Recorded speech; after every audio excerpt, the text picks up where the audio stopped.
नमस्कार प्रेक्षकांनो, ठरलं तर मग मालिकेच्या आजच्या म्हणजेच 2 एप्रिलच्या भागात आपल्याला एक जबरदस्त असा ट्विस्ट पाहायला मिळणार आहे. पण त्याआधी जर तुम्ही माझ्या चॅनलवर नवीन असाल तर चॅनलला प्लीज सबस्क्राईब करा. तर प्रेक्षकांनो, आता आपण पाहतो की अर्जुन सर्वांना म्हणत असतो की अरे किती दिवस तुम्ही तीच कॉन्ट्रॅक्ट मॅरेजची गोष्ट धरून राहणार आहात. अश्विन, तुला तुझ्या आणि माझ्या बायकोच्या स्वभावातला फरक दिसत नाही आहे का? जेव्हा कॉन्ट्रॅक्ट मॅरेज होतं ना, तेव्हासुद्धा माझी बायको या घराच्या भल्याचाच विचार करायची आणि तुझी बायको इथे ना फक्त या घरात भांडणं लावते. तर अश्विन म्हणतो, बास दादा, खूप बोललास आता. माझ्या बायकोबद्दल बोलताना ना विचार करत जा, नाहीतर खूप महागात पडेल. तर सायली म्हणते, मी हात जोडते अश्विन भाऊजी, माझ्यामुळे 2 सख्ख्या भावांमध्ये भांडणं नकोत. तर पूर्णाजी म्हणते, वर्षाची सुरुवात ही अशीच व्हायची होती हे बघायला मी जिवंत आहे ना, हेच दुर्दैव आहे माझं. तर सायली म्हणते, पूर्णाची, मला खरंच कुठलाही दागिना नको आहे. माझ्यासाठी फक्त तुमचे आशीर्वाद महत्त्वाचे आहेत. आज ते माझ्या नशिबात नाही आहेत, पण ठीक आहे, लवकरच ते असतील. शेवटी हे सुभेदारांचं घर आहे आणि त्याचं तेज आता झाकोळलं गेलेलं असेल, पण तुमच्या मनात माझ्याबद्दलचं प्रेम आहे ना, ते किती काळ लपून राहणार आहे.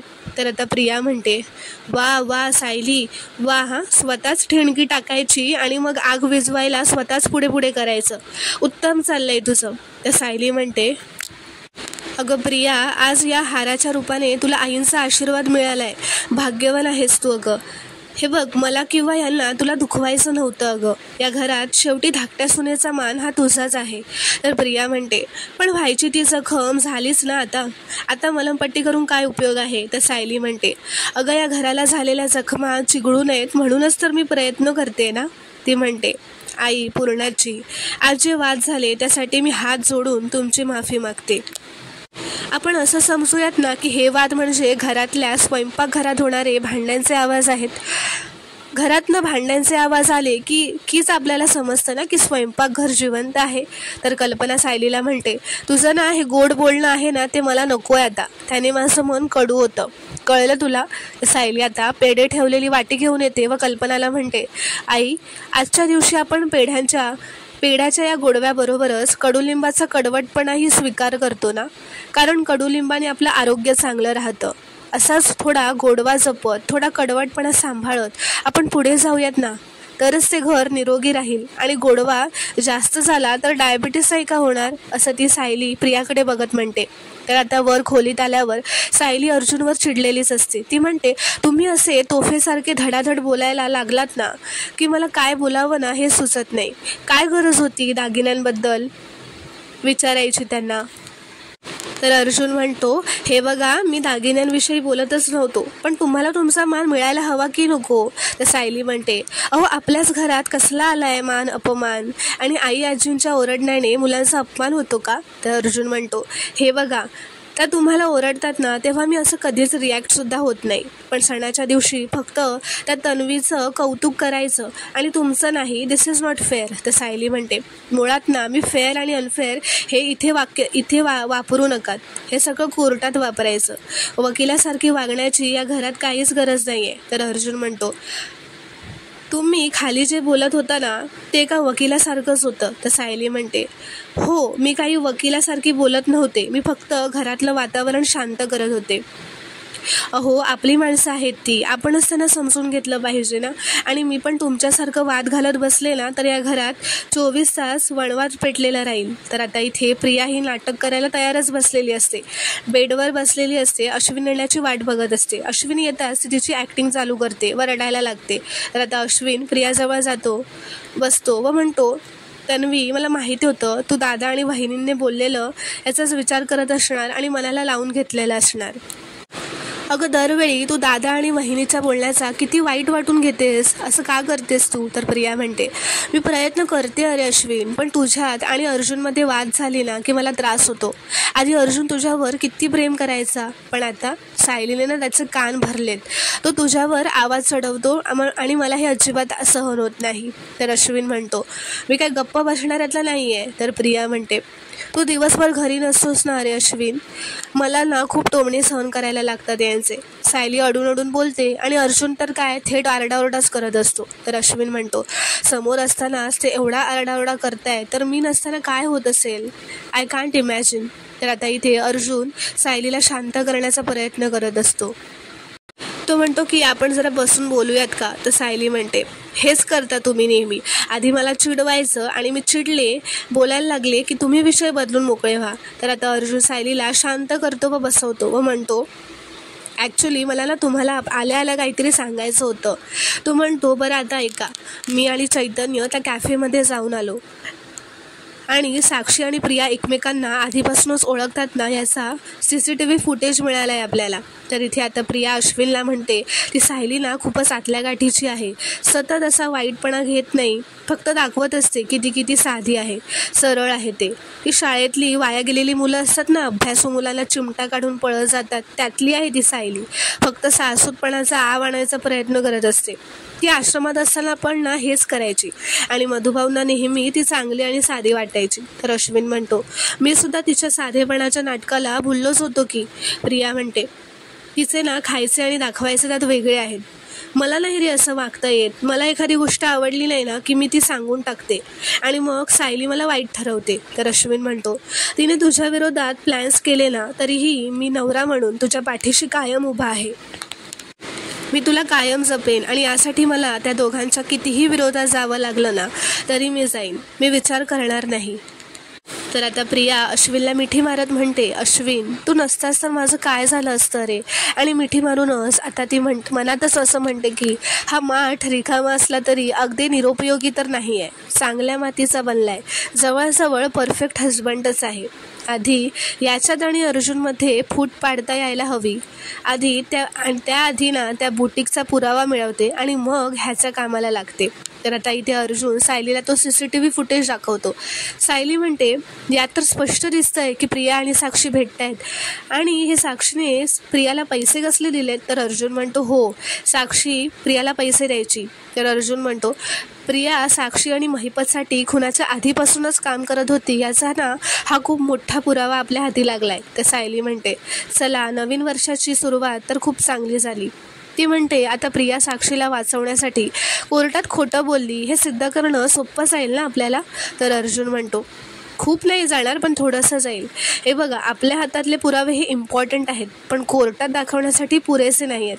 ॲडव्होकेट पवार हेच म्हणणार की साक्षीने वेगळ्याच कसल्या तरी कामासाठी पैसे घेतले असणार.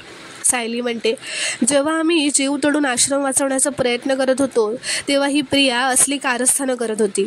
तेव्हा आता तिच्यात तेवढ्यातच एवढी हिंमत होती आणि आता तर काय तिच्या मागे किल्लेदार आणि सुभेदार ही नावं लागली आहेत. आता ती काय करेल याचा विचार करूनच भीती वाटते. अर्जुन म्हणतो आता तिचा ना कॉन्फिडन्स जास्तच वाढलाय, आता आपल्याला जास्त सावध राहण्याची गरज आहे. तर आता सकाळी सायलीच्या कामांची खूपच घाईघाई चालू असते आणि अर्जुन तिला काहीतरी सांगायचं असं म्हणत असतो. तो म्हणत असतो 10 मिनिटं आहेत का तुमच्याकडे फक्त. ती म्हणते आत्ता काही सांगू नका, मला खूप काम आहे. तर नंतर अर्जुनच्या लक्षात येतं की तुम्हाला खाली जाऊन सगळ्यांसाठी स्वयंपाक पण करायचा असेल ना. तो म्हणतो तुम्हाला सगळ्यांसाठी जेवण करता येतं आहे म्हणून तुम्ही खुश असाल ना मिसेस सायली. तर सायली म्हणते आपण केलेलं अन्न आपले घरची माणसं जेव्हा खातात ना आणि तृप्त होतात ना तेव्हा किती आनंद होतो हे मी नाही सांगू शकत शब्दात. तुमचं पोट तर काही न खाताच भरत असेल ना असं अर्जुन म्हणतो. पण कोणालाही तुमचं काहीच कौतुक नाहीये असं अर्जुन म्हणतो. तर सायली म्हणते जाऊ देत ना हो, मी कौतुक व्हावं म्हणून काहीच करत नाहीये हे सगळं. तर आता अर्जुन सायलीची मदत करायला जातो पण तिला मदत करण्याच्या ऐवजी डबलच काम तिचं वाढवून ठेवतो. तिने केलेल्या साड्यांची घडी विस्कटल्याने सायली आता त्याला खूपच वैतागलेली असते. तर आता अर्जुनने ती साडी घडी करता करता त्याला जमत नसल्याने स्वतःभोवतीच ती साडी गुंडाळलेली असते. ते बघून आता सायली त्याच्यावर खूपच असते. तर आता इथे प्रिया तयार होऊन किचनमध्ये येते व विमलला तिच्यासाठी एक कॉफी करायला सांगते. तर विमल म्हणते पण तन्वीताई तुम्ही स्वतः सगळा स्वयंपाक करणार होता ना. तर प्रिया चिडतच म्हणते हो करणारच आहे पण एक कॉफी केलीस तर काय बिघडतंय का तुझं. तर विमल मनातच म्हणते नव्याची नवलाई संपलेली दिसते. तर प्रिया म्हणते काय म्हणालीस. तर विमल म्हणते मी देते ना कॉफी करून तन्वीताई. तर आता प्रियाला महिपतचा फोन आलेला असतो. महिपत म्हणतो माझं काम करताना लक्षात ठेवून आहेस ना. तर महिपत महिपत म्हणतो की तू माझं काम करताना तर दिसत नाहीयेस. तर प्रिया म्हणते करतेच आहे हो, त्या दोघांवर नीट लक्ष ठेवून आहे मी. महिपत म्हणतो ते दोघं मिळून माझ्या पोरीच्या विरोधात काय पुरावे गोळा करतात ना ते मला कळलं पाहिजे. ते कपड्याच्या दुकानात काय पुरावे मिळवत आहेत, त्यांच्याकडे असलेलं व्हिजिटिंग कार्डसुद्धा मला पाहिजे. तर प्रिया म्हणते अहो या सगळ्यांसाठी थोडा वेळ लागतो. महिपत म्हणतो आणखी किती वेळ द्यायचा तुला, लग्नाला वेळ दिला, आता काय तुझ्या पोराच्या बारशापर्यंत वाट बघू का मी. तू सुभेदारांची सून झाली आहेस म्हणजे अमरपट्टा मिळवला असं समजू नकोस. माझ्या बंदुकीच्या गोळीतून कोणाचा पण जीव जाऊ शकतो. तर प्रिया आता घाबरते व म्हणते तुम्ही मला धमकी देऊ नका, आता मी जाते. परत एकदा त्यांच्या रूममध्ये नवीन काहीतरी सापडतंय का बघते, पण परत फोन करू नका. महिपत म्हणतो हे तू मला सांगायचं नाही हा, इथे तुझा बाप बसलाय, त्याला जे करायचं आहे ना ते तोच करणार, ठेव फोन असं म्हणून तो फोन ठेवतो.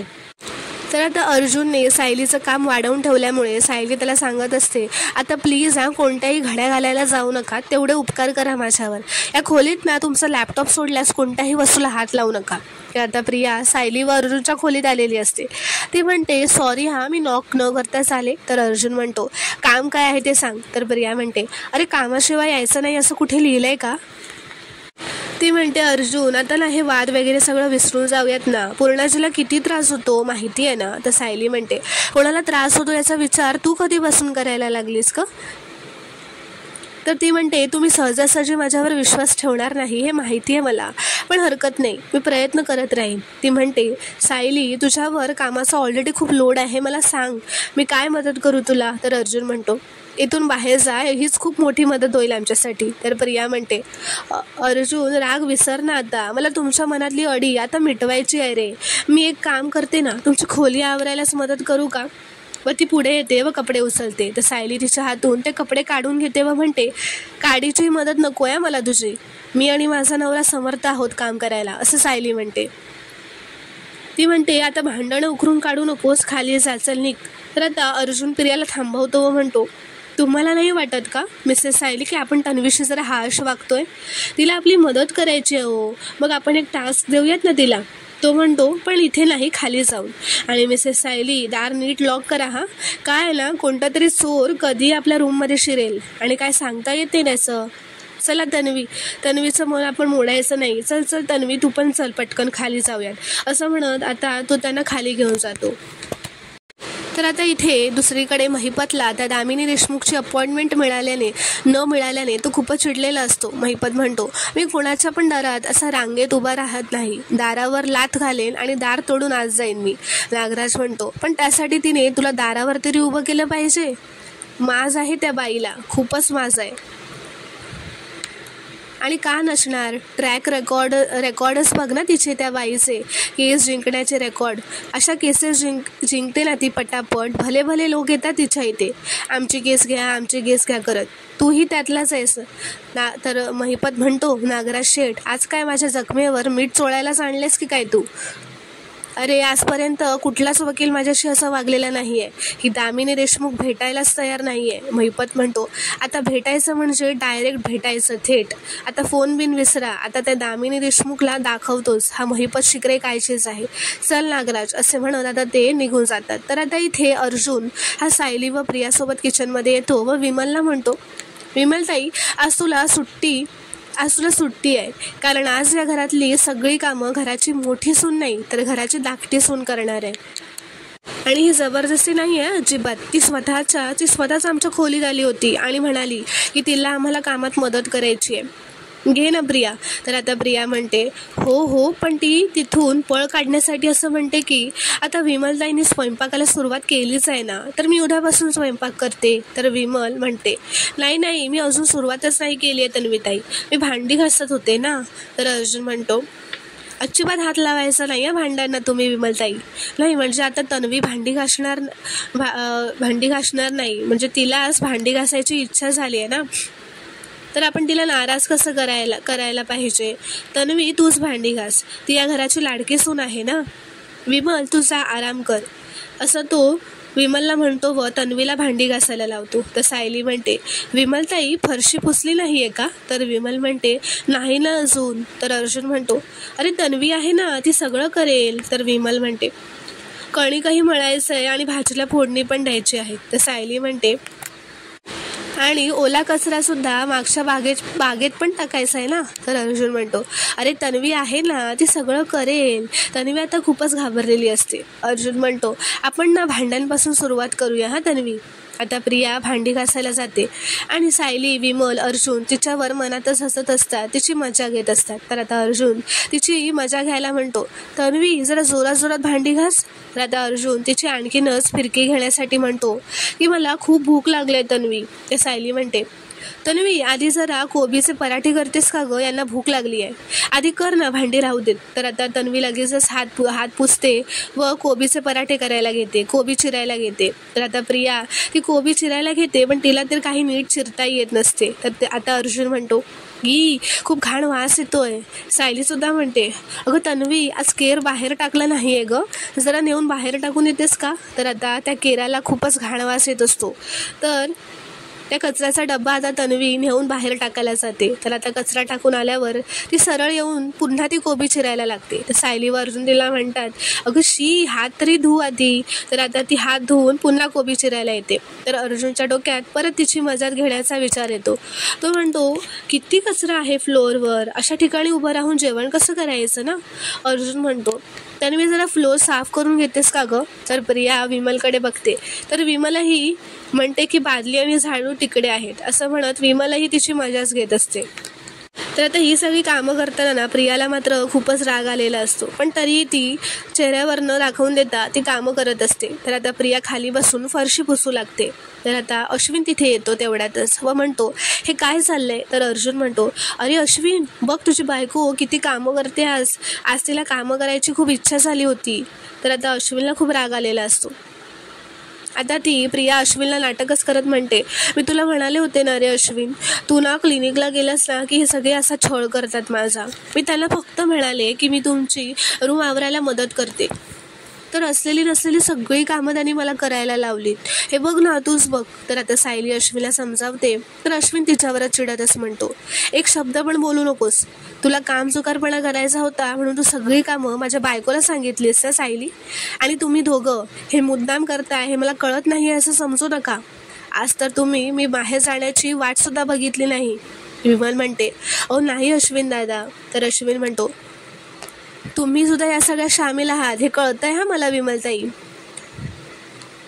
तो म्हणतो दादा मी तुला आणि तुझ्या बायकोला शेवटचं सांगतोय, तन्वीशी नीट वागा. तिच्या डोळ्यात तुमच्यामुळे पाणी आलं ना तर गाठ माझ्याशी आहे. असं म्हणत तो तन्वीला तिथून निघून घेऊन जातो. तर आता पुढील भागात आपण पाहणार आहोत की आता अर्जुन म्हणतो साक्षीच्या विरोधात एक पुरावे गोळा करत आपण ही केस जिंकू शकतो. तर आता ॲडव्होकेट दामिनीची कोर्टात ही एंट्री झालेली असते. सगळेच रिपोर्टर्स तिच्या मागून धावत असतात. एक रिपोर्टर तिला विचारते की दामिनी मॅडम तुम्ही अर्जुनच्या विरोधात केस लढणार आहात ना. तर ती दामिनी म्हणते की मी केस दुसऱ्यांना हरवायला नाही तर स्वतः जिंकण्यासाठी लढत असते. तर आता अर्जुन व दामिनी आमने सामने आल्यावर काय रंगत येणार हे पाहणं पुढील भागांमध्ये खूपच इंटरेस्टिंग ठरणार आहे. पुढील भाग असेच पाहण्यासाठी चॅनलला प्लीज सबस्क्राईब करा. व्हिडिओ आवडल्यास कॉमेंटमध्ये नक्की कळवा. व्हिडिओ पूर्ण बघितल्याबद्दल धन्यवाद.